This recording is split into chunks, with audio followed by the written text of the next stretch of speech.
দামটা কি কারণে বেশি? পেঁপের দাম কি কারণে বেশি সেটা কও না তুমি। ও ভাই, ও ভাই, এই পেঁপের দাম বেশি কেন? কি কারণে?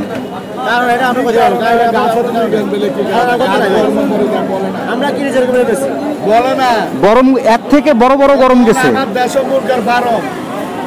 এক মাসে হয় 1100 গ্রাম 1200 গ্রাম, ঠিক আছে। এবার 30,000 লস। আমি মুরগারে কইলে বুঝাইবো, মুরগা দিব আমার 2 টাকা। পেঁপের দাম কেন তো বেশি? মানে গাছের মল এরকম না, মনে করেন গরমে কিছু রপ্তানি কম তাই দাম বেশি। তো পেঁপেও রপ্তানি হয়? পেঁপের গাছ বেশি নয় না।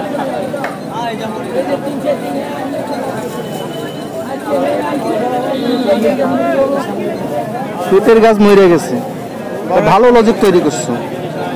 পেঁপের গাছ মরে যেতেছে, গরমে পেঁপের গাছ মরতেছে, এই জন্য পেঁপের দাম বেশি নাকি? আল্লাহ, পেঁপে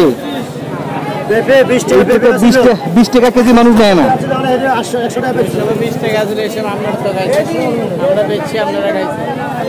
শশা কত করে? শশা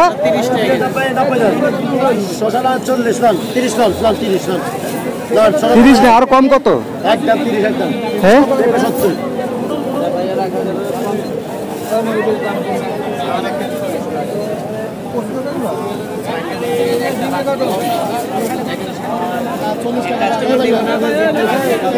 লাউ কত? লাউ 50 ভাইয়া। তত বেশি হলে কেমনে খামু ভাই? ভাই আমি কিছু করার নাই, আমি কিছু করার আছে ভাইয়া।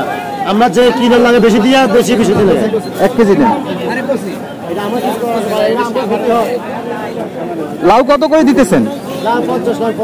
কম কত ভাই? ভাই কটা খামু, কটা নিমু কও? একটা দে, একটা ভালো দেখে একটা দে তো তুই। এটি তোর ভালো মনে হচ্ছে? আমার ভয় নাই, আমার ভয় নাই। 50 90 40 আর হইল 90 130 আর 30 60 160 আর কিছু না, আর কিছু তো নাই আর।